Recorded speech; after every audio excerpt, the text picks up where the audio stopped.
It's that time again where we take a look at 5 random G.I. Joe figures from my collection. So, stick around.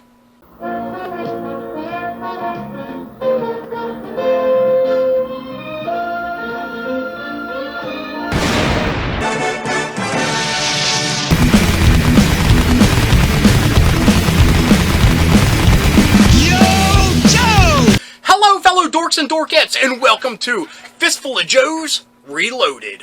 My name is Rob, and this is the show where I grab a fistful of Joes from these little containers that I keep all of my 3 3/4 inch G.I. Joe figures in. So, the name of the game is I just reach in, grab a random handful of them, and we take a look at them.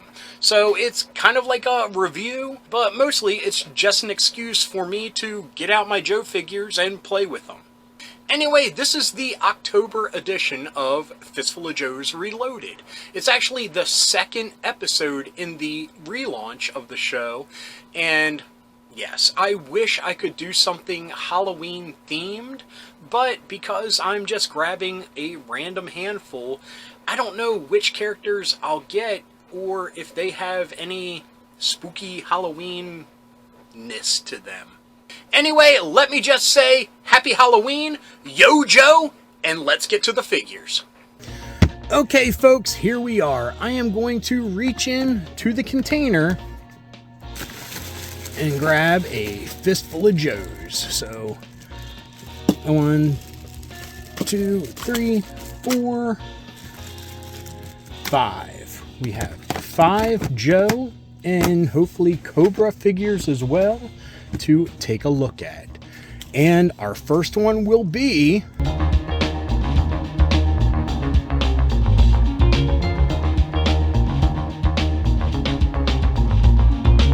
now our first figure is this Cobra Crimson Guardsman. Now, I have to be honest with you, I don't know what era this is from specifically or when it was released or anything like that. That's why I have started putting those factoid title cards up before we jump into the figure. So that does all of the, dotting the I's and crossing the T's for me. And now we can just look at this figure and play with it. Okay, first things first, one of the awesome features of this figure is removable helmet. Now, this isn't Fred, because Fred had blonde hair, but this is another Crimson Guard. Like a reddish auburn hair, angry, stern expression. And yes, the helmet is a bit oversized compared to the original release, which I never had, so I'm happy to have any Crimson Guardsman in my collection. But that is the reason why, because it is a removable helmet. And I mean, that's awesome. I'm all about removable helmets and different accessories that snap onto the figures themselves. Now, one thing that I don't particularly like, and this is just my personal bias, is we should not see his skin here. It should just continue this black on down. I think that would look a little bit better than that. But like I said, that's just my personal opinion. So he came with a figure stand, which is always a great bonus. And he came with this assault rifle and this backpack, which is reminiscent of a lot of different character backpacks that are similar to this. I mean, it's kind of a la Leatherneck. Well, no, Leathernecks was smaller than this, but there's a lot. I mean, this is a very basic backpack with a bedroll, some pouches, looks like some grenades here.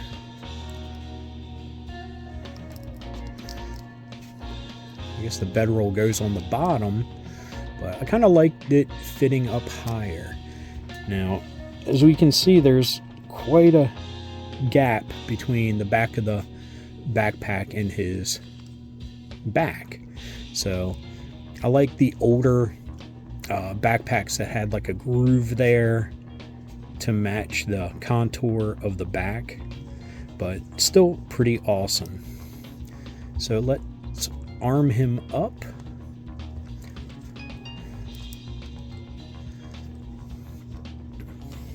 And he looks pretty nice. I mean, it's a very solid figure, and I'm really happy to have him in my collection.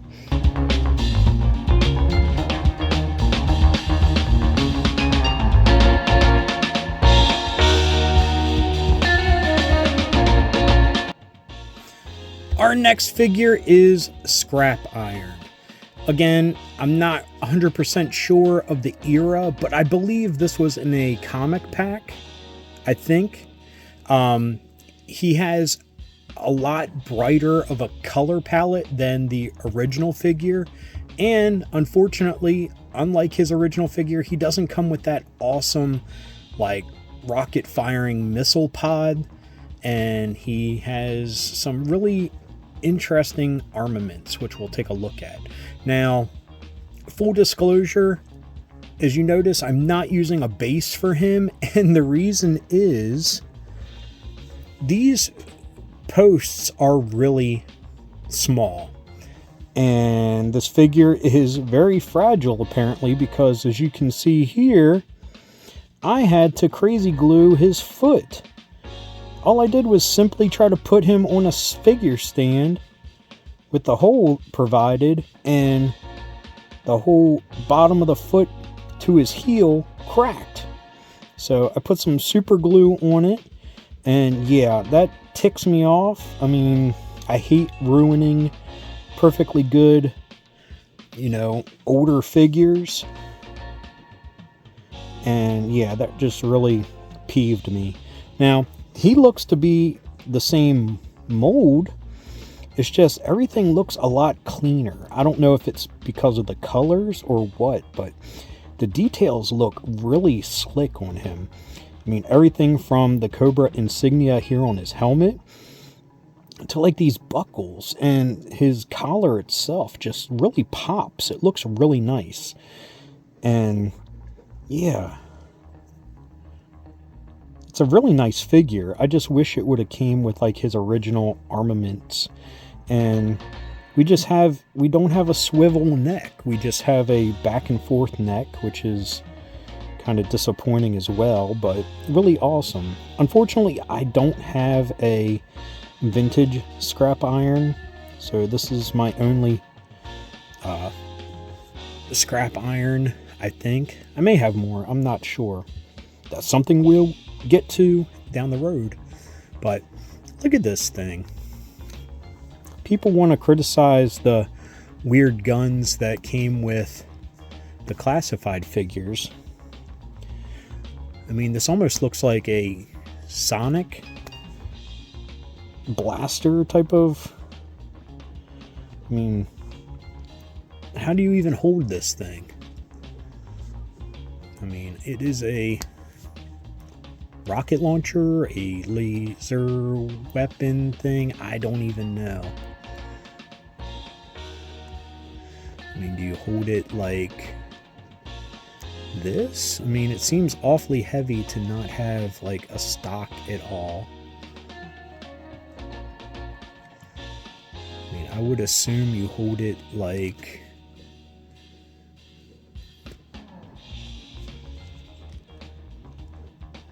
this, and of course now I'm scared I'm gonna break a thumb with how fragile his foot even was. I mean, is this how he is supposed to hold it? But look at that rubber band. It's the one, they have like weird things in the O-ring area of these figures where they're just made to snap. And I don't mean snap as in break, but just snap into place.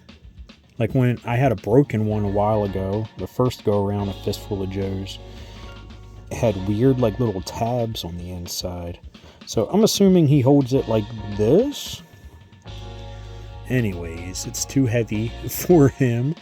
But he has this awesome machine pistol thing that is kind of reminiscent of Armored Cobra Commander's gun. Oh my goodness. Does not want to hold it very well. There we go.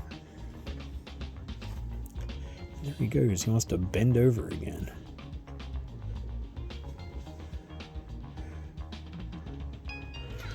Is that how quickly Cobra gives up nowadays? They just bend over when they see G.I. Joe coming? Anyway, there is scrap iron, and like I said, I don't have another one in my collection, I believe, so I'm happy with him. I mean, I really like the molding. Like I said, it pops, and the color looks really nice. So anyway, on to our next Joe or Cobra.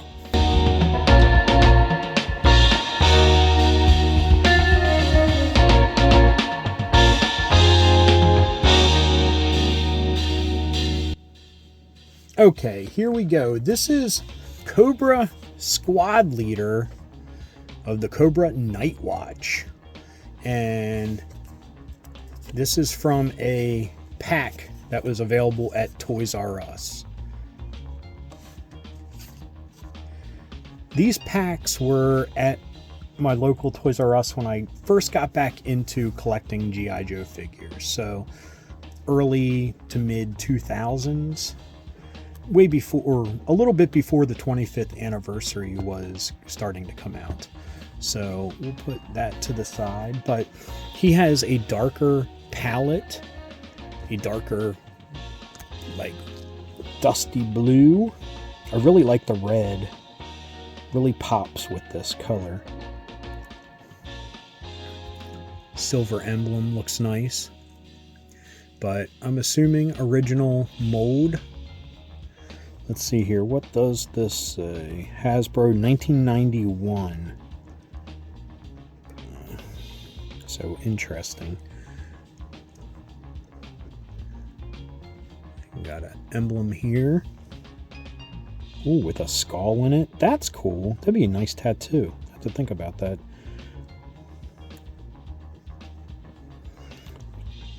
Has the officer's helmet on. The squad leader. Now, again, he did not want to fit on the base that he came with. Now, I'll say I screwed up with the scrap iron because that wasn't a base that it came with. It was a original OG 80s base. Now, this is a base that he came with, and he doesn't want to fit on it all the way, so he's kind of floating there. But the guns he came with are interesting. We got this submachine gun. Looks really nice. Of course, I'm casting shadow because I have a light right here to my side. So I'll do it this way. So he has this submachine gun. Very nice addition. This like machine pistol.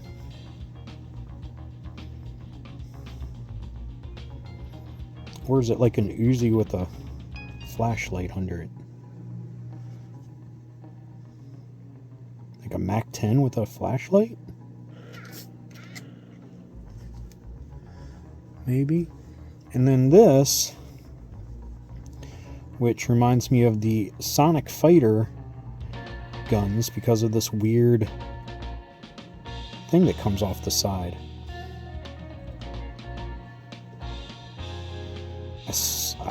I did not have any of the Sonic Fighters or anything to know if this was like, in my imagination, this was some kind of, you know, microchip thing that you push and made noise or something, but it's a weird addition, and if I didn't want to screw it up, I would chop that off and just have, you know, a basic machine gun. So yeah, as a kid I didn't have any of the Cobra soldiers, so when I got back into collecting, they were one of the things that I wanted to get, and inadvertently I ended up, you know, army building, and that wasn't my intention, but I do have quite a bit of the Cobra soldiers. I mean, and even in this Night Watch set, I got, I think it was like 6 of them, 8 of them, something like that.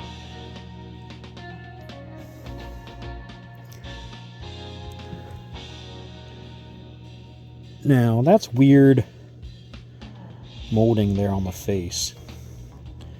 I thought it was a way to give personality, and it might be, but he looks like he has scars around his face. That's kind of neat. But I don't think he's the Scar character. But anyway, that is Night Watch, Cobra, Squad Leader. On to the next one.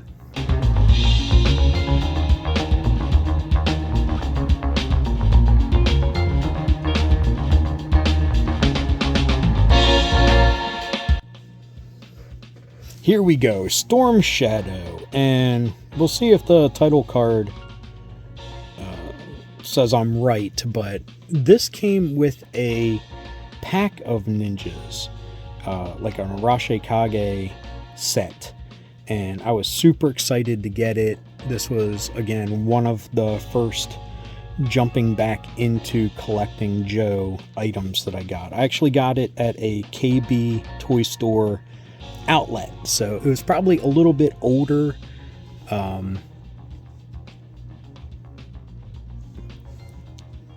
than when it was first released.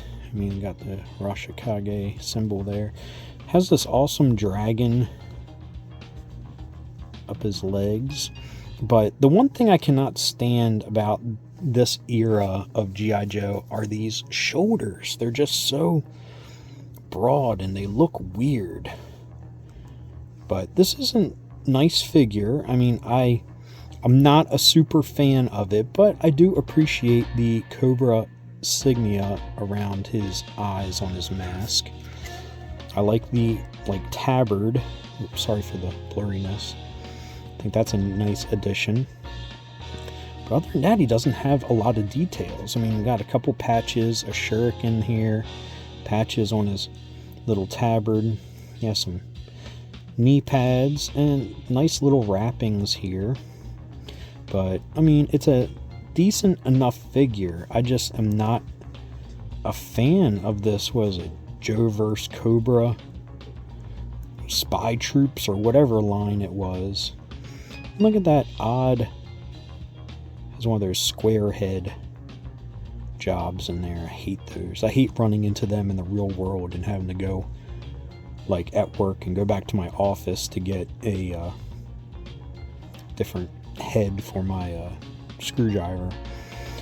I like the dragon insignia on the back. That looks nice. But I really like his gear that he comes with. He comes with this backpack. And he fit on the base nicely, so didn't have to worry about that. Comes with this backpack, got some shuriken here, and this really neat, like, snap together bow staff. That's pretty cool. The one thing that I wish I still had from this set, because he came with Snake Eyes, and I think, what's his name, Kamakuri or whatever his name is, there was a temple arch with the Arashikage symbol all over it. I wish I still had that, but I think boneheaded me got rid of it when I was trying to make room for my toys in the house that I'm in now when I moved in with my wife. But he also comes with these awesome hook swords, and they go in the backpack too, which I always like that. I like when accessories can be all kept together.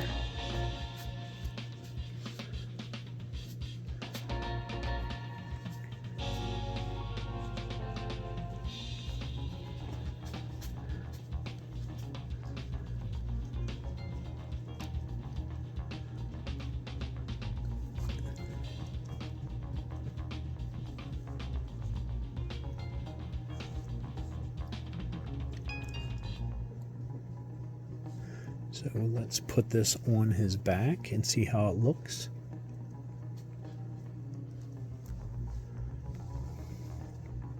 Sorry for the blurriness.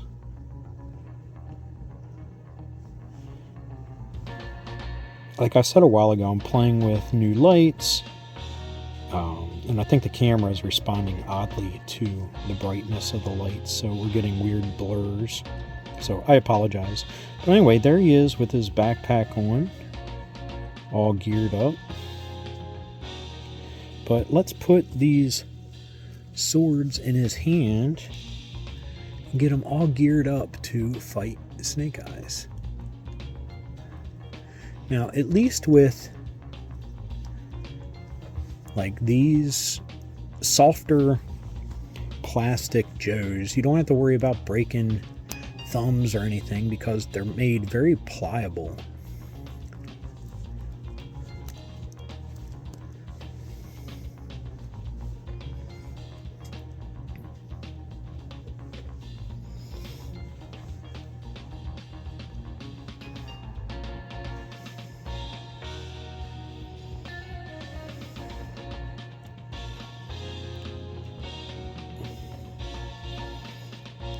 Cool pose going. Maybe I'll snap a picture of that and make it the thumbnail. I don't know. I kind of like that pose. That's pretty cool.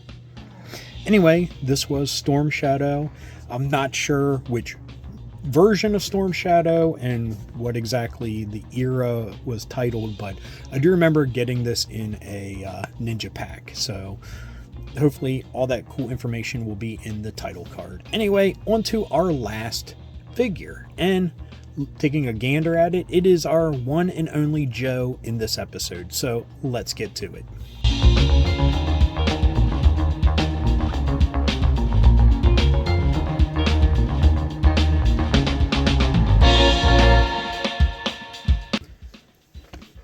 Now, first off, I apologize. This is not the last. We have one more. I totally miscounted. We have only looked at 3 Cobra figures so far. Here's our first Joe, and this is absolutely one of my favorite characters, Ripcord. Now, this figure was donated to me and the laundry room by a viewer named Rob out of Canada. And yeah, I am still speechless that he sent me this figure. I never had it as a kid. And like I said, one of my favorites. And it was the comic arc, from the Marvel comic with him that really solidified how much I liked him. And I mean, when I was a kid, I really dug all the characters in camo. And I didn't even have Stalker, who's like the OG camo guy. But I mean, we can see he has a little bit of wear on his hair. I'm not taking off the backpack because I don't want anything to happen to it with its age. So we'll leave that on.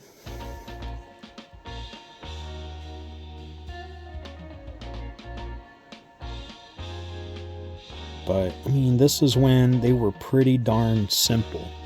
So let us get him all geared up here. Put his helmet back on.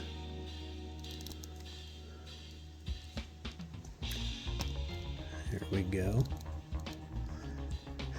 Put his mask on, and it plugged into right here on his parachute. And it's very, I mean, how they had it, it was a little nub there on the end. There we go. That plugs in, that keeps it a little bit, has some play in it. Unlike some of the other ones that were just like a thin piece.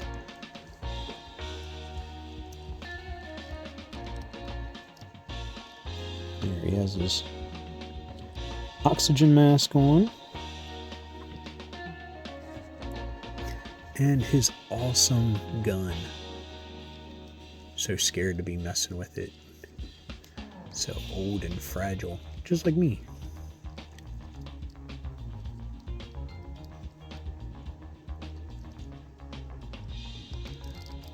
There we go. A little bit over the helmet there. There. Oh.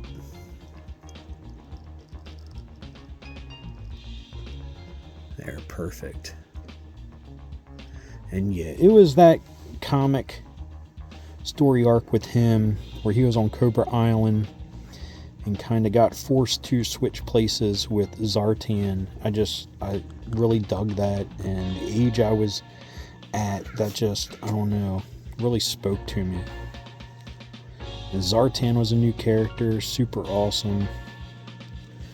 And yeah, I mean, Ripcord, one of my favorites. And I have to say, because I haven't said it in a while, but thank you so much to Rob up in Canada for sending me Ripcord, and yeah, fulfilling that one, that bucket list character.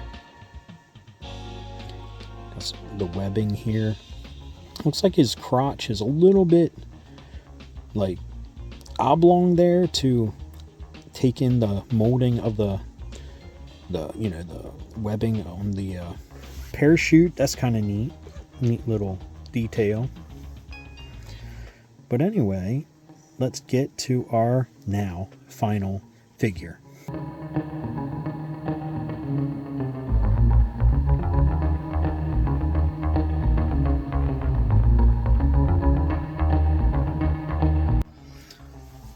Our last figure is from the 25th anniversary line, and this is Flash. Yet again, this was a character I did not have when I was a kid, and I absolutely wanted him, and I thought he was awesome.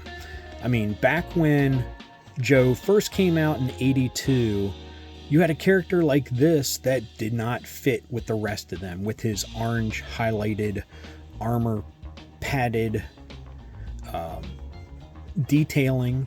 And I mean, that most of the originals were just green shirts. So to have a character like this with some personality in his uniform was something really special. So I jumped on my chance to get the 25th anniversary one, just to have one in my collection. And I mean, great detailing. You have the ribbing on like his undershirt here. You have the Hasbro house from the original 80s Hasbro logo, which is paying homage to those old figures. You have the waffling of the padded armor here. Other than that, not a lot of detail, kind of keeping true to the original.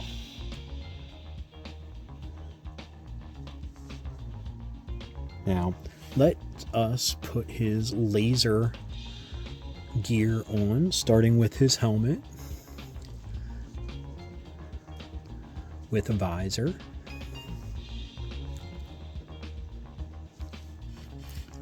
And this looks a lot like the original. But I have to say, why did it come with two holes? Was it that you could have your choice to what side he would carry it on? And like I said, here is that curvature of the back thing that I said I wish the Crimson Guard backpack had.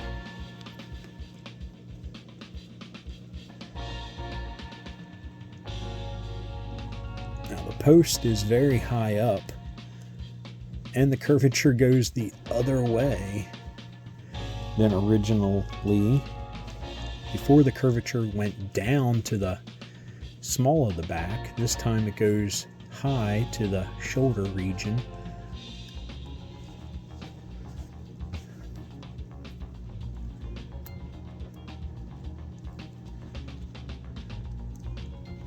Oh, that's what it's for. So we can carry it. Look at that.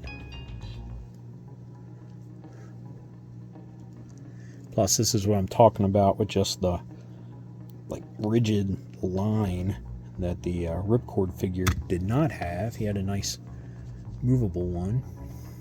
Look at that. Learn something new every day. Heck, I may have learned that in the original episode, but I can't remember.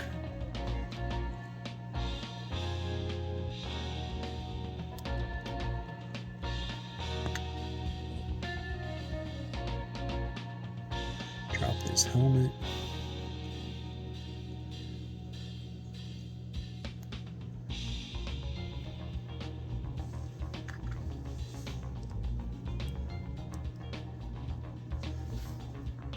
There's one, a foot peg doesn't want to go in. The hole is too small. And of course, that frightens me after what happened with my scrap iron. But look at that. That looks pretty darn cool.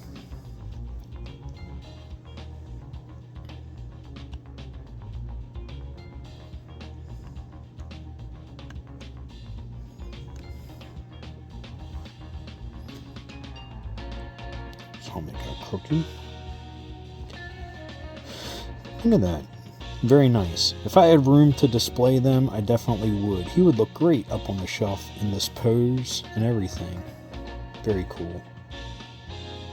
So anyway, we are going to end it on that, and now, back to me. Anyway, back to me. Sorry about the lighting, I still have it kind of set up for when we are looking at the figures. So, it looks a little bit different than the first part of this. But anyway, that was a really nice random draw because we got a little bit of everything from an original figure to the 25th anniversary figures and some in between. I mean, that spy troop thing and comic pack, and yeah, it was a really nice cross section of multiple eras of G.I. Joe and Cobra. So really happy with what we got out. And the only thing I'm not happy about is breaking my scrap iron figure, but I mean, at least it was just a simple crazy glue project, and it's in a location that doesn't really stand out, but it still bugs me. So other than that one little hiccup, I'm very happy with everything that we pulled this episode. So yeah, I hope you enjoyed this second installment of the new Fistful of Joes Reloaded. If you enjoyed this episode, please give me a thumbs up. If you got something to say, please leave a comment. I love reading them, and I love getting back to everybody. And if you're new around here and you enjoyed this, or any of the episodes YouTube is recommending down here, please hit subscribe. And if you hit that little bell icon, you will be notified whenever there's a new episode. So anyway, until next time, thanks for watching. Keep being rad, and stay dorky.